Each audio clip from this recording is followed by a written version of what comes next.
had, they wouldn't invest. We wouldn't even air. So that was a decision we made. And then we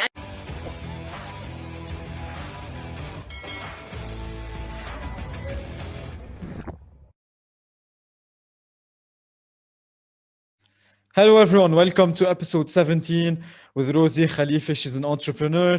She's the founder of Surprise Ride. She actually won on Shark Tank. She beat thousands and thousands of applicants. She secured an investment with Kevin O'Leary, one of the toughest entrepreneurs, investors to actually make a deal with. Rosy, welcome to the podcast. Please just thank you, Joel. Thank you actually for giving us the time and sharing all your knowledge and value with our community. Rosie, go ahead and introduce yourself again, and let's dive into the topic. Perfect. Hi, everyone. I'm Rosy Khalife or Rosy Khalife, depending on where you are in this world. I'm an entrepreneur. I started my first company when I was still in college, Surprise Ride, and grew the company to millions. Started it with my sister, who was my co-founder, and we'll get into all the juicy details of going on Shark Tank. But thank you so much for being here. Yeah, thank you again, Rosie. This is actually amazing. So before we actually talk about Surprise Rise itself, I just want to ask one small question. Did you make it to go to Shark Tank, or was it something that you decided along the way? So when we first launched the business, we joined an accelerator program. Yeah. So for people who don't know what that is, basically you apply and then you get accepted into a tech accelerator. It's accelerates your business, really. Yeah. So what we were in an office, all of us together, there was a bunch of teams that were accepted from all around the world. And they taught us that every day for your business, you have to try one new thing to gain customers. Yeah. So every day we would write something on our big whiteboard in our tiny, tiny office. And one of the days we said, someone had told us, why don't you guys go on Shark Tank? And we thought, that's crazy. How are we going to go on Shark Tank? Yeah. So we wrote it on the board, just for hey, yani. And then literally we ended up getting the producer's emailing him. It just sort of happened serendipitously, and it was never something that we thought could actually happen, and then it quickly happened. And it's just so interesting how life, happens sometimes.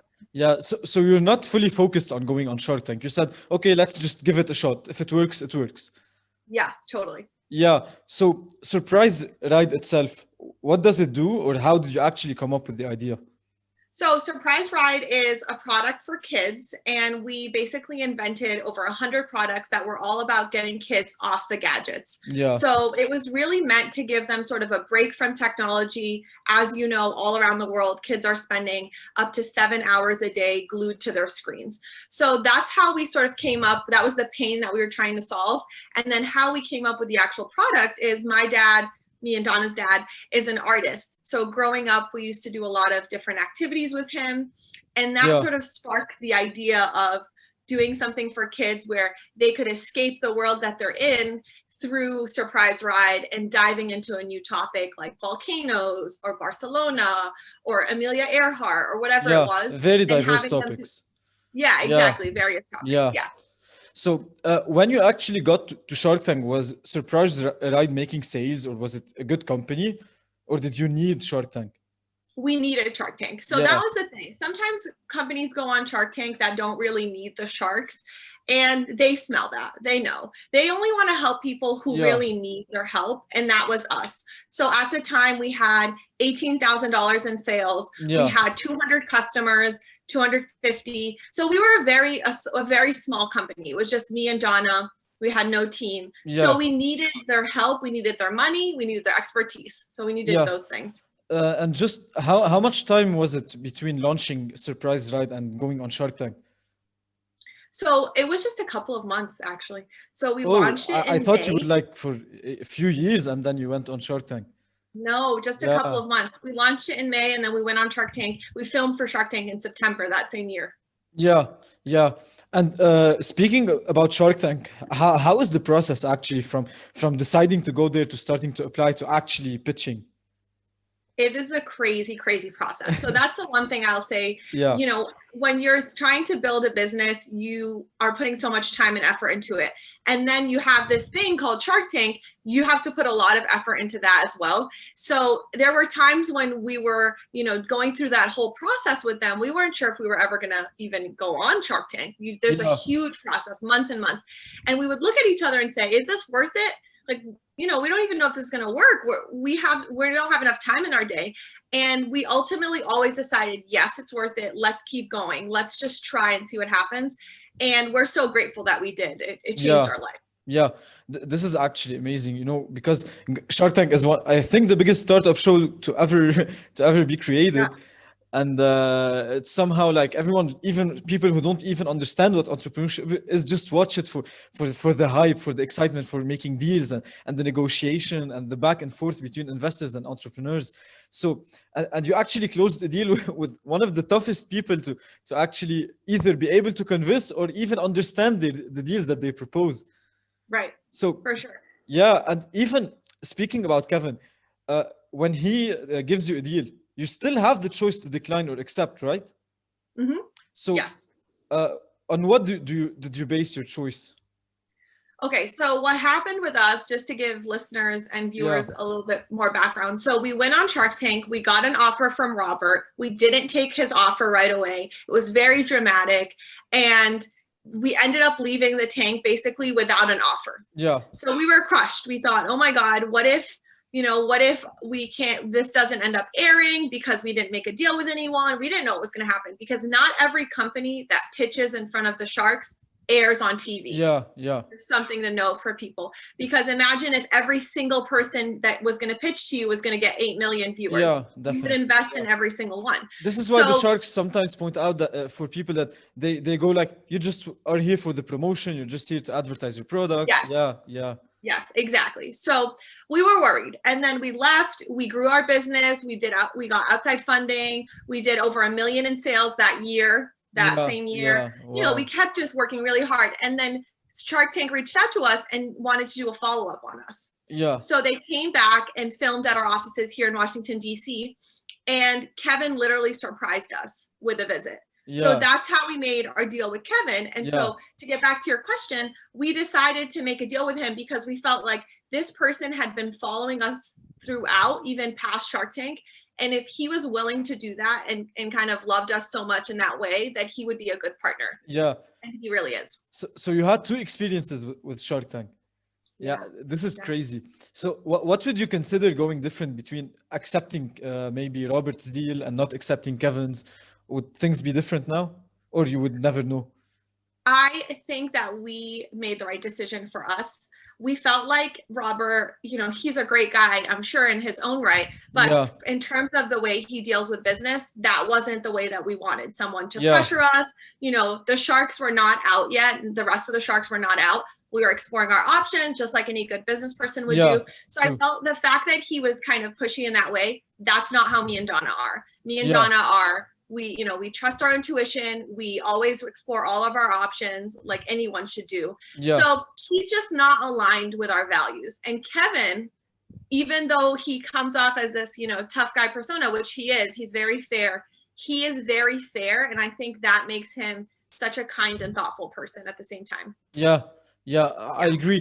And actually, a lot of investors nowadays, not the ones on Shark Tank, use the sharks as like an inspiration to work with their own people, entrepreneurs who pitch for them. So if you were to give advice to people who are looking to pitch their startup or small business to get any sort of investment, what should they have? Maybe an MVP, maybe some sort of sales. What is the number one thing that investors look for? So yeah, that's a great question. I think that a lot of people try to raise funding on an idea, Yeah, and I am extremely against that. I know it's worked for a lot of people, but that is not how I believe. I would never invest in a yeah, company that just had an idea, because I think ideas are a dime a dozen, meaning there's tons of ideas. It doesn't matter. It's how yeah, you execute. yeah, So I would say for anyone who wants to go on Shark Tank or wants to get funding, just try it, test it, start testing your idea. And you'll hear from people say, no, but I don't have a website, I don't have this. You don't yeah, need any of those things.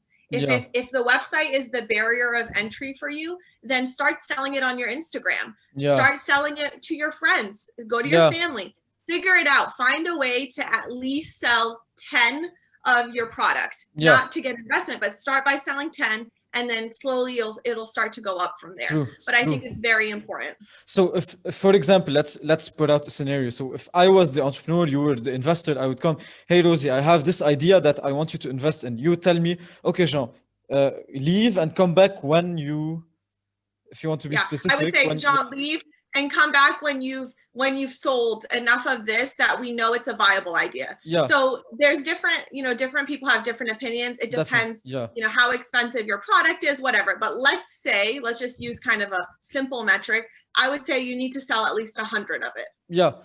to 100 different Yeah, people. so I need to let the investor know that people actually want this.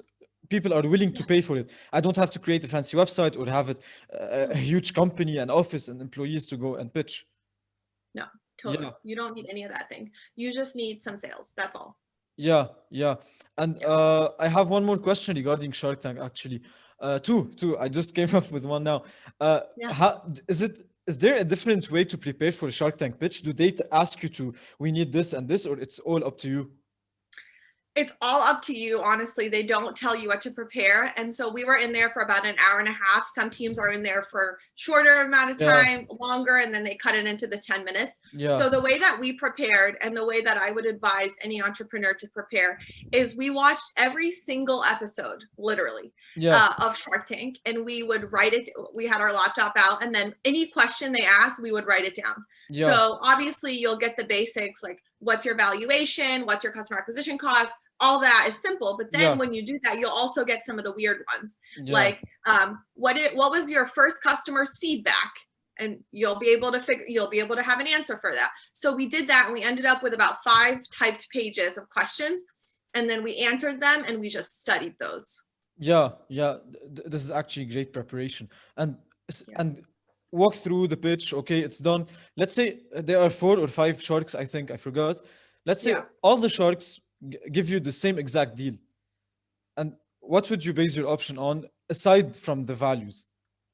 So if that happens, that's an amazing scenario. Yeah. And what I would try to do first is try to figure out if you could team them up together, because obviously there's power Yeah. in numbers. So Yeah. if you have a few of them together, you have a better shot of succeeding. If none of them want that and they want you to pick one, I would base it off of the industry experience they have. So what industry are you in? Which one are they in? Is there some synergies there? Yeah. The second thing is I would base it off of their portfolio of companies. So let's say they've already invested in a product similar to yours, or something that could be sort of complementary. Maybe you could Yeah. collaborate with that other Yeah. company.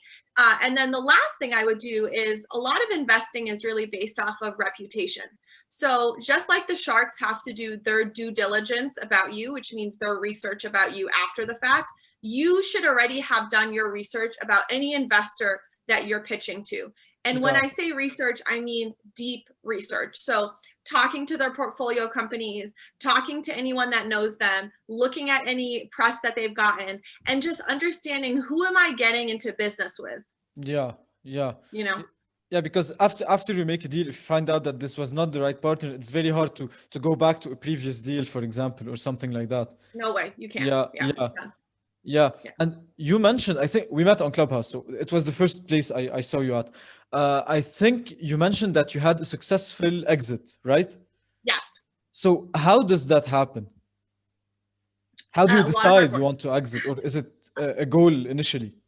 Yeah, I think every startup that is a high growth startup, so not a lifestyle business. A lifestyle business is more like you want to be able to have this for, many years, and you just kind of don't want to put a lot of work into it, and you want it to Yeah. run itself. That's not our that wasn't our Yeah. company. Our company was, making millions a year. We were really trying to grow it and to be a big company. So that's usually the goal for a high growth company. One of the goals is to exit.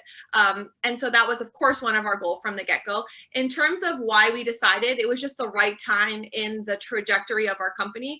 We felt like we got to a place where we gave it all we could. We grew it to this point, and something had to give. So either we had to raise a lot more money, or we had to sell the company. Yeah. And so that was kind of our decision, and we decided to go with the path where we sell the business.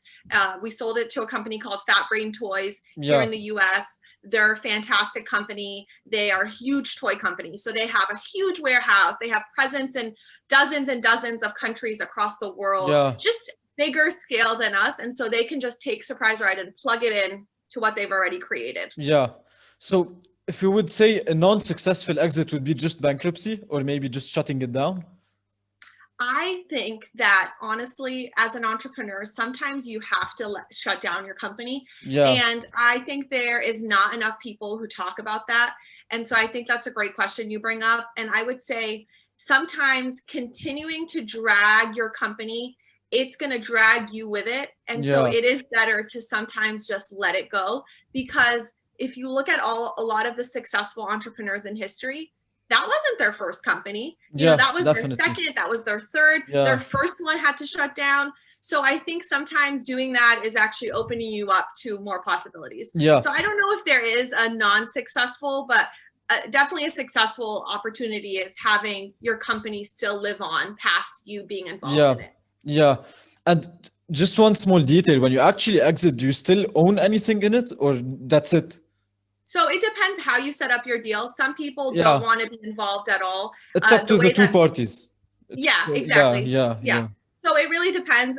Me and Donna wanted to still be able to advise and help as much as possible. Yeah. So we set up our deal in a way where that made sense for us, but everyone kind of does it in their own way. So Yeah. I would say it depends. So you would have people that, for example, work in startups or are entrepreneurs who, when they first create the startup, actually have an exit goal. Yes, So, absolutely. so they put KPIs for exit and not just for growth. Yeah, this is something really interesting. Yeah. Yeah, no, it's really interesting. It really depends. Like I was saying, the high growth startups, 100%. So what that would look like is creating assets as a company that someone will want to purchase. Yeah. So for example, the 100 plus products that we made, we were very intentional about creating products that didn't exist on the market, that were Surprise Ride through and through, so that it was an asset for us. Yeah, it wasn't just that we were selling, reselling this thing. You know what I mean? Yeah. So I think for sure it depends on what industry you're in, but you can be thinking about that from the get-go, and a good entrepreneur should be. Yeah. This is amazing insight actually, and I was really curious about this. And one more thing, when you're pitching, is it good or does it backfire to mention that you might want to exit later on? Maybe will the investor maybe will decide, okay, I'm not going to invest in this because he or she might not want to put all their efforts in, or is it something like, okay, this is a good opportunity for now, I'll go in, make full money and get out? Great question. So it is a fine balance where you want to show the investor that you are committed and dedicated to growing this to a point where you would be able to exit, but you don't want to make them feel like that is your first and only goal. So, and it shouldn't be. Your first goal is to make a sustainable business, right? Your first goal should be to make revenue and get to a point where you have a loyal customer base. That should be your first goal. Then your follow-up goals can be, once you've got to that point, then you just like a good business owner, of course you should be thinking about exiting. Yeah. Definitely. So yesterday I asked my followers to give questions to a Shark Tank winner. So one of the questions I got is from a female entrepreneur who's a friend of mine. She has a small business. She is trying to pitch to a lot of investors. So she asked, if you were to go back to Shark Tank again and pitch, would you change anything, or would you pitch the exact same way? Great question. I think that I wouldn't really change anything because I love the outcome that we've had, and our outcome, I don't want to sugarcoat it. We've been through it. I mean, the story of an entrepreneur is this very much. It's a roller coaster. The highs are high. I always like to say that the highs are high. You're on the top of the roller coaster, and the lows will drag you. The lows are that time when you're trying to figure out how you're going to pay your employees because that big deal didn't come through. You don't have enough money in the bank. I mean, it's things that keep you up at night, right? So I wouldn't change anything, but for what I'd like to say to her is I think it's really important to be as prepared as possible, to do your best. And if you don't know an answer to something, just say that you don't know the answer and that you'll get them the information they're looking for. Don't bullshit investors. They do not like that. So saying you don't know is better than just trying to come up with whatever 1,000%. answer. 1,000%. Definitely. And there's one more, is that would you Are there people, or for example, any entrepreneur, can they make a business specifically to go on Shark Tank, or does it happen like you? It's a decision that they make throughout their journey. Yeah, no, it's a great question. Some people I've met definitely try to sort of hack the system where they want to end up on Shark Tank. So they make a product that maybe is, snazzy or Yeah, whatever that yeah, could work on Shark Tank. And unfortunately, sometimes it doesn't work out for them. They don't end up being able to go on Shark Tank. So I would say that's probably not a good goal, because what if you don't end up going on Shark Tank and you don't even have a sustainable business? yeah, So it's kind of, I would never do that personally. I don't think yeah, it's worth it. I think you can have an amazing business without going on Shark Tank. It's not the end all be all of yeah, being definitely, successful. definitely. Yeah. So it could just be something that they would try to go for, not something that they will build their business for. Yes. Yeah, Yeah. yeah, You can build your business for an exit, and you should, but you shouldn't build your business to go on Shark Tank, because it is even more rare to go on Shark Tank than being able to exit a company. yeah, There's over 45,000 applicants yeah, every season. yeah, And then they only pick a hand, however many to go yeah, actually pitch. So, and then from the amount they pick, only a subset of that amount actually airs. yeah, So yeah. the odds are really, really low. Yeah, yeah, this is true actually. And Yeah. I have a question that I'm just trying to actually formulate. Okay, so first of all, for a pitch, the three most important things to have for your pitch, like standards, what would they be? Standard would be know your numbers. So have as much preparation for that as possible. And have your product at the ready. So a lot of times people will just not think that's as important, or won't have it presented in the best way. You want to make it look as good as possible. So do your Yeah, best. I'll give a quick story on that. When we first launched, we used cardboard boxes. So they were yeah, ugly. We just put a sticker on it. We didn't have a lot of money. When we went on Shark Tank, we got custom boxes made. Okay. yeah, You won't believe this. We made 12 boxes, 12 of these custom boxes. It cost us $1,000 to yeah, make these boxes. And yeah, at the time we didn't have any money. So it was a decision. Do we go on television with the cardboard boxes, or do we pay $1,000 to make 12 boxes? We did it because we knew if our product looked bad, they wouldn't invest. We wouldn't even air. So that was a decision we made. And then we ended up making, thousands of those boxes, and they ended up costing us much less. So that would be the second one, your product. And then I think the third one is know your audience. So understanding who the investors are, what they invest in, yeah, any failed investments they've had in the past. For example, Mark Cuban, when he saw us, he thought of a toy subscription that he had invested in and it failed. We already knew that. So we knew he was going to bring that up. So as soon as he brought those folks up, we were like, we know you're jaded because of that. yeah, So we already predicted this. So just knowing who you're going after and understanding them as much as you possibly can. yeah, yeah. Thank you for these amazing advice. Actually, these are crucial. And I still have two more questions. The first one is, how do you decide, for example, if you're a startup or entrepreneur, you have these three most common choices, either going for an investor, incubator, or accelerator, or just getting a loan from a bank and doing the work yourself. Based on what you should choose, and if you had a preference, what would it be? So I think it depends on, is this your first company? Are you Yeah, a 2 times, 3 times entrepreneur? So if this is your first company, 100% go with the accelerator. Even if it seems like a smaller accelerator, or, whatever you can, even if it's a business center in a city, like I know there's a ton all over the world. Beirut has yeah, one, Dubai has yeah, one, there's all over, right? Yes, go with that. 100%. yeah, We were at an accelerator called Beta Spring in Providence, Rhode Island, and they changed our life. I mean, we were there every day. We learned so much. They supported us. It was amazing. So 100% do that. yeah. So accelerator is the best option to go for. Yeah, If you can get in and you like it and you like the people and you yeah, think that they will add value to your life, then definitely go with an accelerator. You'll yeah, learn a ton. yeah.